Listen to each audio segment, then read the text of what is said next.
Hi, my name is Edgar.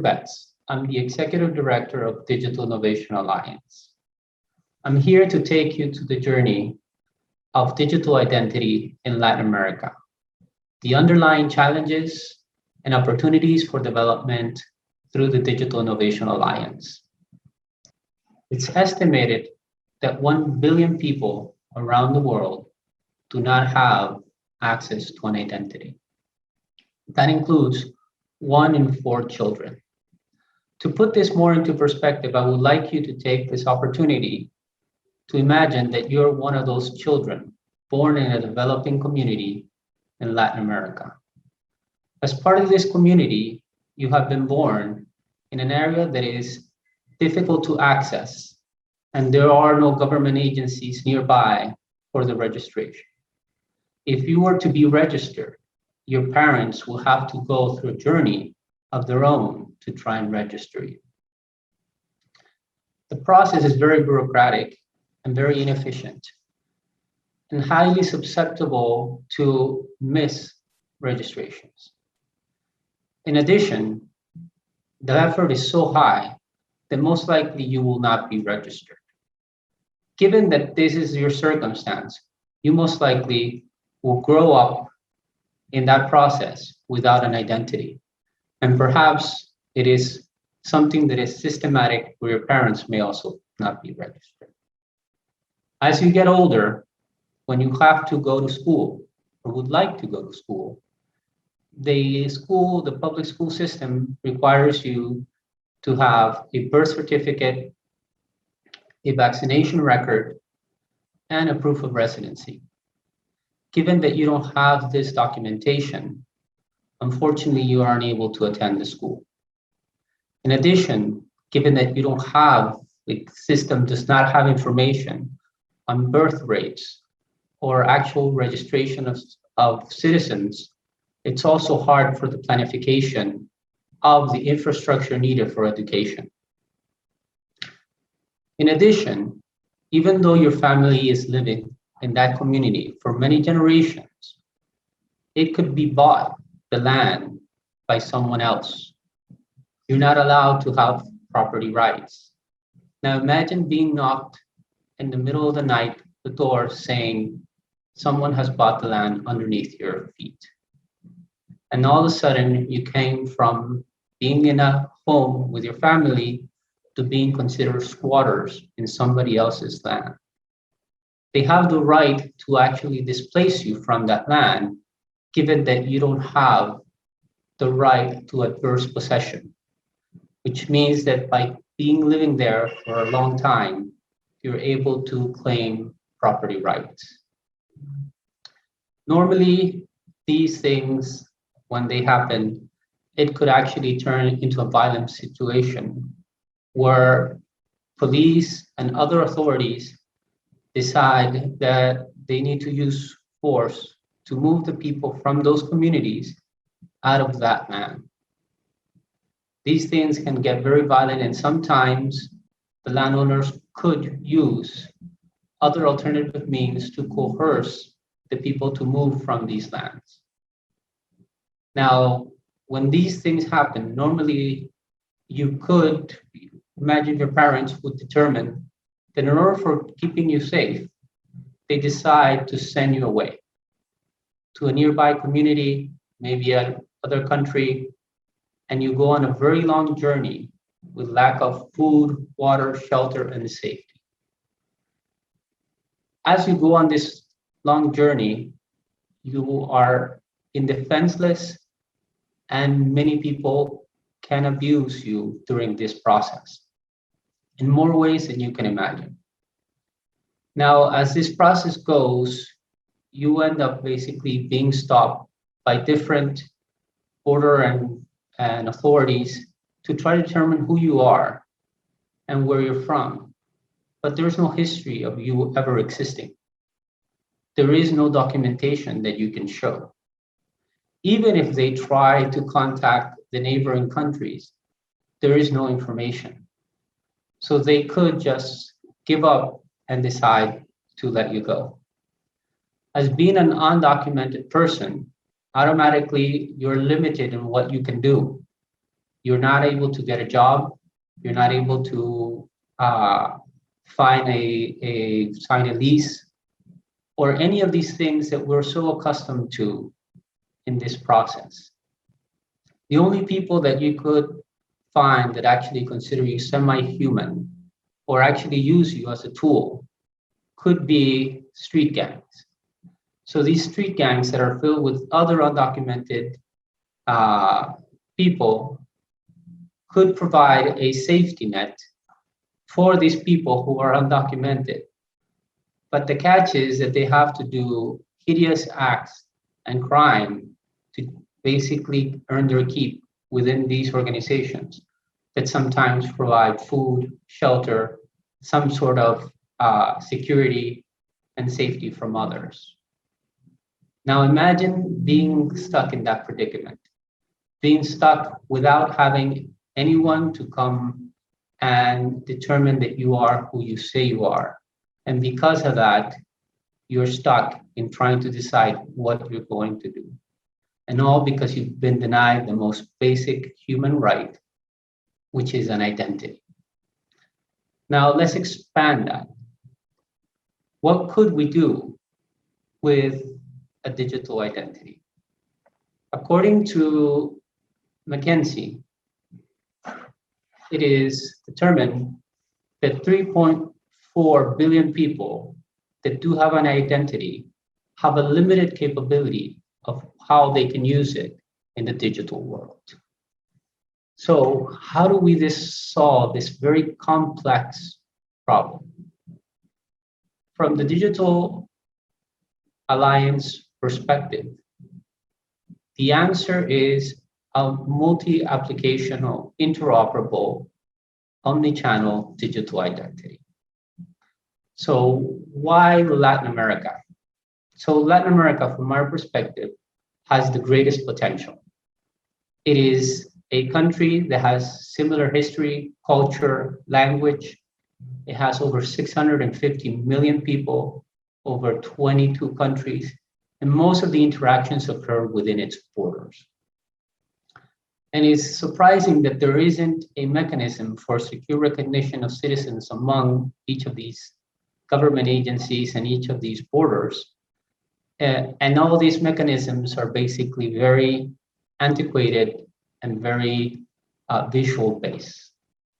By having a reciprocal recognized interoperable digital identity that is driven by citizen, both on the physical and digital world, you're able to expand this incredible tool, which is an identification, and be able to start making informed decisions and actually data that you can measure to see the improvements and make evidence-based decision-making on real data that can be used.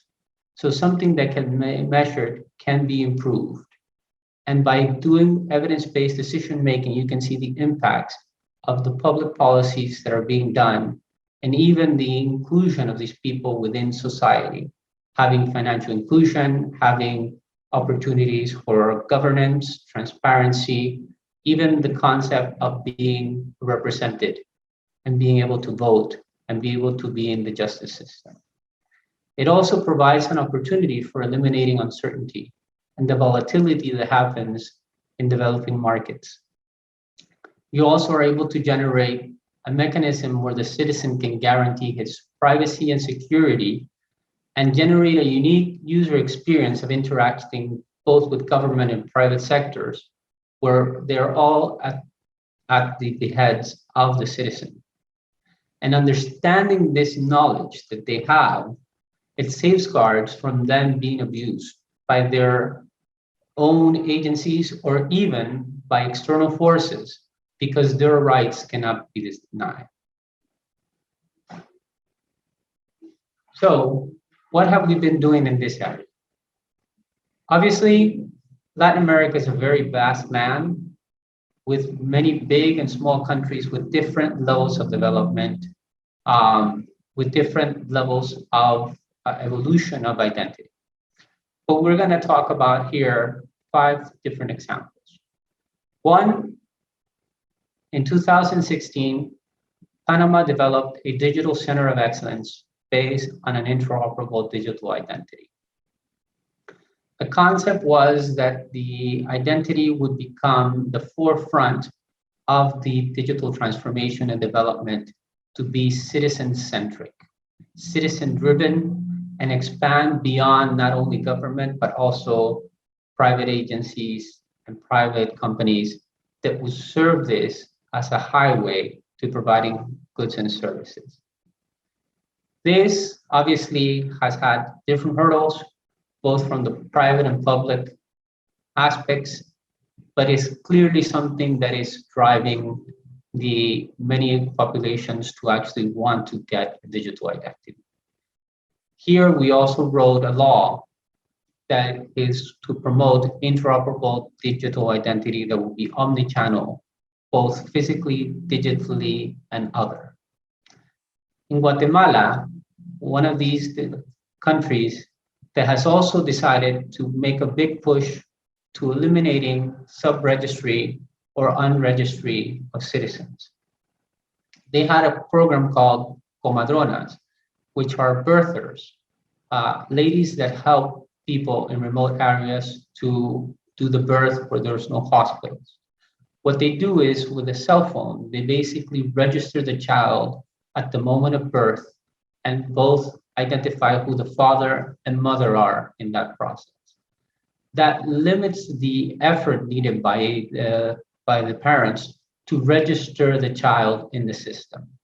The child is registered at birth and it's being done at their own home. Brazil, a vast country, has also worked very much in both physical and digital identities, making the first strides for interoperability and reciprocal recognition among countries in Mercosur, and the allowance of being able to authenticate with PKI the identities of other countries within that trade bloc. This also allows that the benefits, for example, Social Security, by those that actually are working abroad from those countries, still is recognized within their quotas of their country. So when they retire, it's recognized also on their system. In Mexico, we've also seen a large push towards electronic and digital driver's license to make sure that citizens are able to be aware of their tickets, their whole process of driving points, and even creating incentives for people to be a much more thoughtful citizen in the process of transportation and driving to their destination. And the last case I want to talk about is actually Argentina, which Argentina actually became one of the first countries in the region to make a mobile identity. And this mobile identity is called Mi Argentina, which allows the users to be able to interact with government.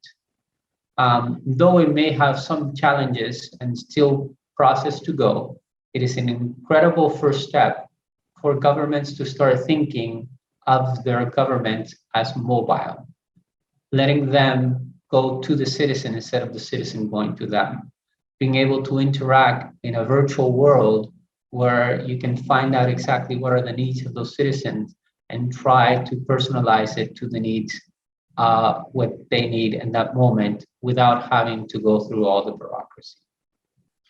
So, Digital Innovation Alliance began promoting reciprocal recognition identity over a decade ago. Even developed several white papers and specifications that would allow governments and industry to interact with each other and even across the world. We have been offering thought leadership on how this should look like to avoid having circumstances where citizens' rights are being trampled or violated, and where we can actually guarantee human rights across the board and across borders. All this documentation obviously allows us to develop best practices, determine what are the best case scenarios, and being able to work with others to be able to determine the guiding lines of how identity should work and what are the needs that are required for that. We also do training programs and certification programs related to how and why these digital identities should be made. From the most basic of answering the question, which we did at the beginning, which is why an identity, why a digital identity, how this could actually impact your GDP from 3 to 13% by actually including that mostly on the individuals, which will be 65% of the beneficiaries, to even doing some very specific cases of consultancy of providing you how to get where you are to where you want to be and making sure that those processes happen. What are the solutions that are available? How can we help make sure that those are implemented the best way under the best practices and actually provide you and exceed the expectations that you have? And in some cases, obviously, some places have already advanced in implementing that you want to evaluate how effective was the implementation. Did it get the results that you were expecting? Did it meet the budget expectations? Where are the areas where it could have been improved? What are the key milestones that need to be established? Or even what would be the next phase or evolution of these systems and how technology basically is evolving towards that? All this, in a nutshell, is what the Digital Innovation Alliance does. We invite you to participate with us. We invite you to join our efforts. And if you want to know about pilots or projects that you could get involved in or that you would like to develop jointly with us, we're more than happy to actually work with you on those initiatives. And my last point, I would like to actually call and all the participants and all the different communities that are now talking about this digital identity to come together to actually work to establish these best practices and work to make sure that the best case scenario for a global interoperable world with digital identity can be achieved. I thank you very much. I am Edgar Betts.